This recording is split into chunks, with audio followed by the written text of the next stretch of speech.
돈을 어디에다가 꾸준히 많이 썼냐. 제 인생에서 쓴 돈 중에 제일 큰 것 같아요. 호달달 그거에 이렇게 많은 돈을 태우는 게 맞냐? 아니냐? 안녕 여러분, 원룸에서 인사드리는 카이엔입니다. 오늘은 제가 돈 얘기를 해볼 건데 제가 얼마 전에 글로벌 밸런시 런칭을 하지 않았습니까? 제품을 만들려면 이제 초기 투자금이 들어가잖아요. 그 초기 투자금을 넣으면서 통장이 이제 텅장이 되는 그런 걸 발견을 하면서 그래도 꾸준히 좀 벌었다고 생각을 했는데 왜 돈이 이렇게 많이 없지? 내 돈은 다 어디 갔지? 고민을 하다가 리뷰를 해봤거든요. 제가 평생 쓴 돈 중에 큼직큼직하게 나갔던 혹은 자잘하지만 되게 자주 나갔던 돈들에 대해서 생각을 해보다가 이런 얘기 해보면 재밌겠다 해가지고 영상을 가지고 오게 됐습니다. 그리고 또 제가 30대 중반이지 않습니까? 30대 중반이 되고 나서 되게 신기하다고 느낀 것 중에 하나가 저희 친구들이 처음에는 공부하는 뭐 그런 수준이라고 해야 되나? 가정 환경도 고만고만한 친구들이 많았었는데 그 친구들이 사는 게 천차만별이에요. 돈이 많고 적고를 떠나서 다른 방향으로 살고 있다고 해야 되나? 사회에서 만났으면 친구가 되지 못했을 만큼 되게 다르게 살고 있는 친구들도 있고 그 친구들이 다른 게 뭐가 있지 하고 고민을 해보니까 돈을 어디에다가 꾸준히 많이 썼냐 삶의 방향을 좀 바꾸는 것 같더라고요. 그래서 그런 얘기를 하는 것도 재밌을 것 같다. 그래서 나의 인생을 바꾼 돈 이야기. 제가 오늘 드릴 얘기는 누군가를 위해 썼던 돈들 혹은 부모님이 저를 위해서 써주셨던 그런 돈들은 제외하고 제가 벌어서 저를 위한 only for me를 위해 썼던 돈 이야기를 한번 해보려고 합니다. 제 20대 때의 대부분의 소비는 보여지는데 많이 썼던 것 같아요. 화장품, 운동, 옷, 그리고 자잘한 쾌락들, 뭐 먹고 마시고 그리고 불편한 것들을 돈으로 상쇄하는 것들, 뭐 예를 들어서 택시를 탄다거나. 그럼에도 불구하고 가뭄에 콩나듯이 제 인생에 좀 도움이 됐던 것들이 몇 개가 있어가지고 제가 적어왔는데, 첫 번째는 의외일 수 있는데 심리학 공부를 한 거였거든요. 갑자기 심리학에 꽂혀가지고 이 대학원을 가야겠다 하고 승무원을 그만두고 평생교육원에서 학사부터 따고 대학원을 가야겠다 해가지고 준비 공부를 한 1, 2년 정도 했었거든요. 그때 학비가 500만 원 정도? 한 5, 600만 원 정도 벌었던 기회비용까지 하면 진짜 막 몇천만 원 들 수 있겠죠. 그럼에도 불구하고 심리학을 공부한 게 제 인생을 조금 바꾸고 제 성격을 진짜 많이 바꿨다고 해야 되나? 심리학 공부를 하다 보면 심리학 안에서도 되게 다양한 분야가 있지만 일단 아주 기본적으로 스스로에 대한 탐색을 많이 하게 합니다. 예를 들어서 내가 어떤 성격을 가지고 있는지부터 시작해서 막 IQ 테스트도 하고요. 심리 검사 안에서 내 약점, 저는 시간이 좀 많이 걸린다고 하더라고요. 심리 검사를 하는데 제가 저도 모르는 저의 특성들 있잖아요. 그런 특성들을 막 알려줘요. 말해줬는데 기억을 못하고 또 물어봤다 뭐 이런 것들. 그런 것들부터 시작을 해서 가볍게는 좀 무겁게는 제 완전 밑바닥에 있는 저의 뭐 상처들이나 그런 것들에 대해서 되게 돌아보게 만드는 시간들이 많은데 가끔 스스로가 이해할 수 없는 그런 행동들을 할 때가 있어요. 여러분들은 많이 아시겠지만 저는 제 방어 기제가 진짜 스스로 너무 이해가 안 가거든요. 이게 방어 기제가 뭔지 아시는 분들은 아시겠지만 내가 받아들일 수 없는 상황에 딱 맞닥뜨렸을 때 나오는 나의 반응들이거든요. 저는 싫어하실 것 같은데 저 약간 회피 성향도 조금 있고 좀 그래요. 무슨 일이 생기면 동굴로 들어가고 정말 모든 걸 차단하고 좀 그런 스타일이에요.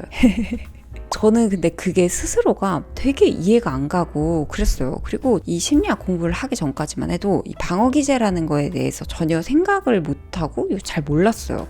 그래서 그냥 왜 이렇게 나는 그냥 숨으려고만 하지? 난 진짜 나약한가 봐. 이렇게만 생각을 했었는데 방어 기제라는 게 또 존재하고 나의 방어 기제는 이렇고 어떻게 이겨내면 좋고 막 이런 것들을 배우면서 알면 알수록 좋아진다고 하잖아요. 스스로에 대한 애정과 연민도 생기고 그렇게 되더라고요. 그래서 그런 부분도 진짜 좋았고 나에 대해서 막 탐구를 하기도 하지만 가장 옆에 있는 사람들이나 가장 친밀한 사람들 있잖아요. 그런 사람들에 대해서도 되게 생각을 많이 하게 돼요. 그렇지. 그런 사람들도 이제 자기만의 방어 기제도 있고 자기만의 막 히스토리가 있고 인생사가 있고 이렇겠구나 하면서 사람들에 대한 애정도 생긴다고 해야 되나? 좀 그런 게 생겨요. 물론 저는 이제 대학원을 가려고 조금 깊이 공부를 하고 그거를 여러분들한테 막 모든 생업을 팽개치고 심리학 공부를 해라 뭐 이렇게 얘기를 할 수는 없잖아요. 사실 그렇긴 하지만 굉장히 만족하는 그런 소비였어요.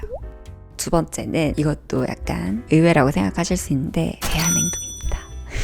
근데 제가 지금 임신을 한 지 17주가 됐거든요. 17주 정도가 됐는데 제 뱃속에 있는 이 꿍별이는 배아냉동으로 생긴 아이는 아니고요. 자연 임신을 했습니다. 다행히 제가 배아냉동을 하면서 선생님이 제 상태를 보시고 자연 임신해도 괜찮을 것 같다. 난자 상태가 막 나쁘진 않은 것 같다. 시도를 한번 해보고 그리고 생각해보자 했는데 2번 만에 꿍별이가 생겨가지고 감사하게도 그래서 운동했던 배아는 쓰지 않았는데 그럼에도 불구하고 여러분 저는 진짜 잘했다고 생각을 해요. 살다 보면 좀 그런 게 있어요. 내가 후회스럽고 이렇게 하지 말걸, 이렇게 할걸 하고 다시 열심히 하면 대부분은 돼요. 100까지는 아니더라도 한 70까지는 늦어도 열심히 하면 되거든요.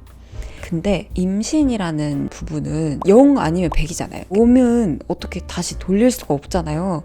그렇기 때문에 이거는 진짜 이 타이밍을 시기를 놓치면 진짜 그냥 불가능한 것 중에 하나라고 생각을 해서 배아냉독을 시켜놨다는 것만으로도 심리적인 안정감이 되게 컸고 저는 꿍별이가 자연임신으로 생길 수 있었던 이유 중에 하나가 저의 마음 상태가 좋았기 때문이지 않나 뭐 그런 생각도 할 정도로 굉장히 만족스럽기도 하거든요. 물론 여러분들 중에서는 나는 딩크거나 결혼 생각이 없거나 나는 아이를 낳을 생각이 없다 이렇게 생각하실 수도 있어요. 근데 저도 그랬어요.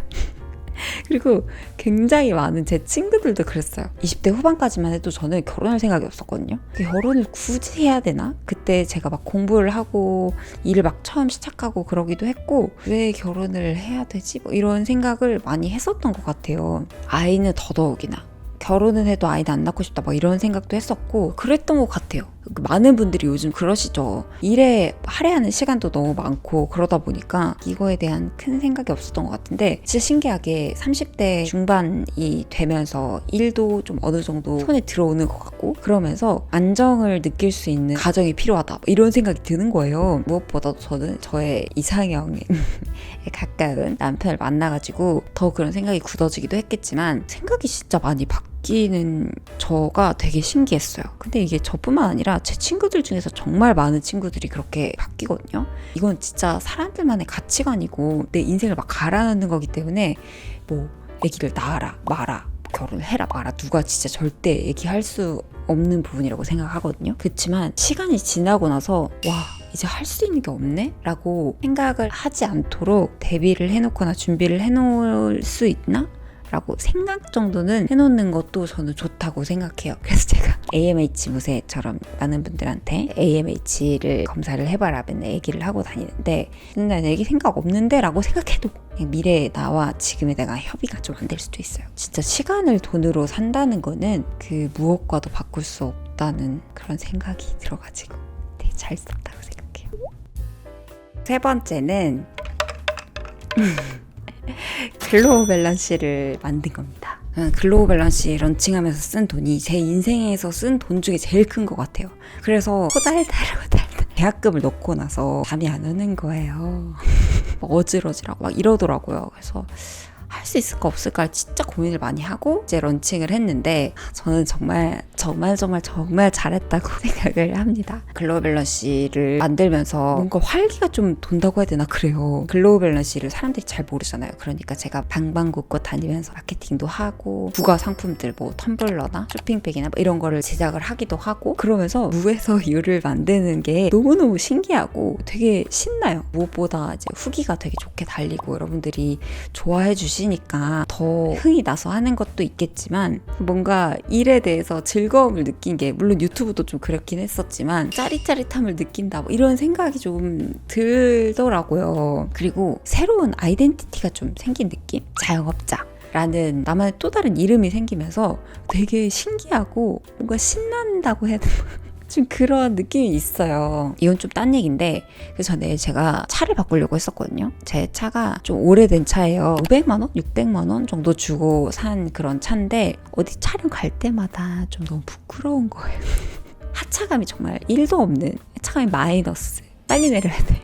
그렇기도 하고 내가 누구 태워준다고 해서 제 차를 타면 아이야 내 차 괜찮은 거 맞아? 너랑 대화하려면 소리를 질러야 될 것 같은데 뭐 이런 얘기도 하고 제 친구들도 이제 뭐 좋은 차 바꾸고 하니까 차를 바꾸고 싶었는데 글로우 밸런시로 자부심이나 이런 걸 좀 충족을 시켰나 봐요. 그러니까 차 살 돈으로 신제품 개발에 좀 더 쓰면 그럼 좀 더 뭔가가 되지 않을까 막 이런 생각도 들고 그런 생각이 드니까 뭔가 차를 바꾸고 싶지 않더라고요. 잠정 보류가 된 상태입니다. 명품, 차 뭐 이런 거를 하는 것보다 나의 가치를 스스로 높이는 느낌이라고 해야 되나?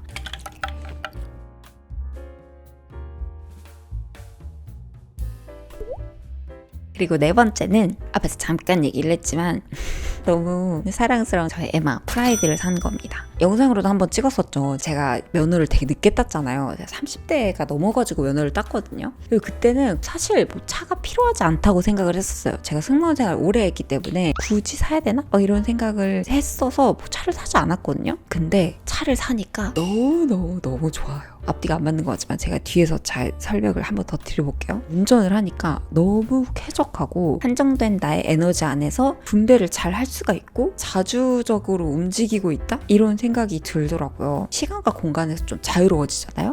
근데 많은 분들이 뭐 그렇게도 말씀을 하세요. 사지 마라. 찾아서 또 교회 놀러 가고 그러면은 뭐 논다고 돈 쓰고 그러지 않냐. 그냥 차 사지 말고 그냥 가까운 데서 그렇게 지내라 뭐 이런 얘기도 어른들이 많이 하시던데 저는 약간 그걸 믿었어요. 그래서 저는 차를 안 산 것도 있었는데 제 그냥 개인적인 생각으로는 성격마다도 다르고 직업군마다도 조금씩 다른 것 같아요. 어떤 성격에서는 100만 원에서 50만 원으로 생활비를 줄이는 거는 너무 힘들지만 뭔가 부업을 해서 50만 원의 수익을 창출을 하는 거는 누군가한테는 쉬운 일일 수도 있다고 생각을 하거든요. 근데 그러려면 많이 봐야 돼요. 많이 보고 많이 느끼고 많은 경험을 해야지 그래야지 약간 눈이 트인다고 생각을 하거든요. 무조건 아끼고 집에만 있고 그렇게 하는 것보다 나가서 좀 보기도 하고 경험을 해보기도 하고 이런 것도 필요하다고도 생각을 합니다. 그리고 저같이 하찮음을 포기하잖아요. 500만 원 선에서 차를 딱 깼잖아요. 그러면 돈도 생각보다 많이 안 나가요. 제가 지금 차를 2년 조금 넘게 탔는데 생각보다 기름값도 많이 안 들고요. 괜찮습니다. 하지만 형편이 나아지면 튼튼하고 좋은 차 사고 싶어요. 크게 금액을 썼던 거는 여기까지이고요. 조금 자잘하게 잘 썼다. 아까울 줄 알았는데 잘 썼다 했던 거를 얘기를 해보면 첫 번째는 교환학생 방학 때 여행 갔던 거.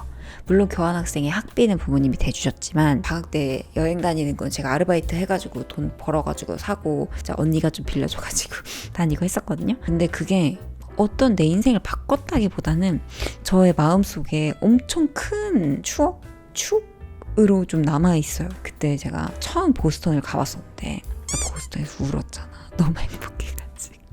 제가 그때 대학교도 막 삼수에서 들어가고 지방에서 살다가 서울로 대학 와보겠다고 뭐 이렇게 고생을 하다가 어느 순간 정신을 차려보니 보스턴에 와 있는 나를 발견을 하고 진짜 나 너무 고생했다 이러면서 그러면서 혼자 막 울면서 스스로에게 편지를 쓰면서 막 그랬었거든요.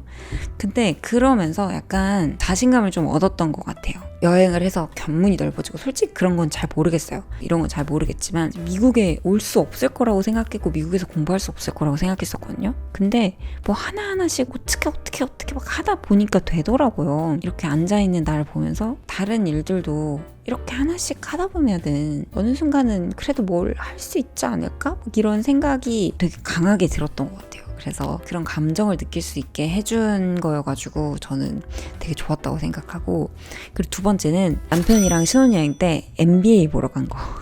제가 농구를 진짜 좋아하고 남편도 되게 좋아하는데 NBA가 엄청 비싸더라고요. 그래서 너무 고민을 했어요. 2시간 좀 넘게 하거든요. 그거에 이렇게 많은 돈을 태우는 게 맞냐? 아니냐? 이걸 진짜 고민을 많이 했었는데 결론적으로는 진짜 너무 행복했고 그냥 딱 그 금액만큼은 또 행복했던 것 같아요. 예, 저만 좋았던 게 아니라 남편도 좋아하니까 남편도 막 그 르브론 제임스 막 보면서 막 같이 막 날뛰고 막 진짜 부부가 이렇게 같이 좋아하는 게 있다는 건 진짜 행복한 일이구나 라는 거를 처음 느끼게 한 거여가지고 진짜 잘했다. 그리고 진짜 그만큼 좀 행복했어요. 그래서 그거 소소하게 그런 게 있었고 그리고 각종 배웠던 것들 뭐 요가 자격증 딴 거나 그림 그렸던 거나 그런 것도 거의 몇백만 원씩 했거든요. 근데 그것도 제 인생에 축들을 세워준 것 같은 느낌이라고 해야 되나. 그래서 잘 배웠다고 생각하는 것 중에 하나예요. 요가 얘기랑 그림 얘기는 다른 영상에서 했기 때문에. 그러나 제가 이렇게 잘 썼던 돈만 있냐? 아닙니다. 쓰지 않아서 너무 아쉬웠던 것들이 뭐가 있냐면 재테크. 무주택자로서 재테크나 돈을 굴리는 거에 대해서 너무 무지했던 거, 제가 한번 얘기를 했으니까 이것도 좀 빠르게 넘어가겠지만, 제 나이대에 집도 있고 뭐 많진 않겠지만 투자를 해가지고 돈도 굴리고 하시는 분들이 생각보다 꽤 많아요. 그러니까 내가 예전에 승무원 하면서 립스틱 막 5개 6개씩 사고 할 때 저의 친구들은 주식을 사고 돈을 굴리고 투자를 해가지고 집이 있고 그랬던 게 굉장히 많이 아쉬워요. 돈을 벌어서 뭔가 내가 막 예뻐 보이고 그런 게 큰 가치라고 생각해서 거기에 투자를 많이 하고 그랬었는데, 나이가 들어서도 좀 더 오래가는 그런 가치에 좀 더 돈을 썼으면 지금의 내가 기분이 좋았겠다 이런 생각이 들면서 조금 아쉬운 부분이, 그런 부분이 좀 있습니다. 잘 썼다고 생각한 돈들이랑 아쉽다고 생각했던 돈들을 돌아보니까 일맥상통하는 부분이 좀 있는 것 같아요. 그쵸? 뭔가 배우고 느끼고 경험하고 변하지 않는 그런 가치들을 높여주는 것들에 돈을 쓰는 거는 확실히 좀 오래오래 내 인생에 도움이 됐던 것 같고 그런 거인 것 같아요. 네, 오늘 이야기를 좀 길게 한 것 같은데, 제가 제 이야기를 막 준비를 하다 보니까 여러분들의 이야기들도 너무 궁금하더라고요. 진짜 솔직히 이만큼 여러분들의 이야기가 궁금했던 주제가 없었거든요. 그래서 여러분들의 이야기도 이거는 진짜 잘 썼다 했던 것들이 있으면 댓글로 꼭 남겨주세요. 같이 공유해보는 것도 너무 재밌을 것 같아요. 아, 그리고 이제 저한테 ASMR 주제로 이거 했으면 좋겠다 저거 했으면 좋겠다 하고 이제 댓글 남겨주시는 분들, 그리고 메일 보내주시는 분들 제가 다 읽고 있고 이제 열심히 고민을 하고 있습니다. 이제 바로 나오지 않더라도 조금만 기다려주시고 주제들 많이 던져주세요. 네, 그러면 오늘 제 영상 봐주셔서 너무너무 감사하고요. 다음 영상에서 전 또 오도록 하겠습니다.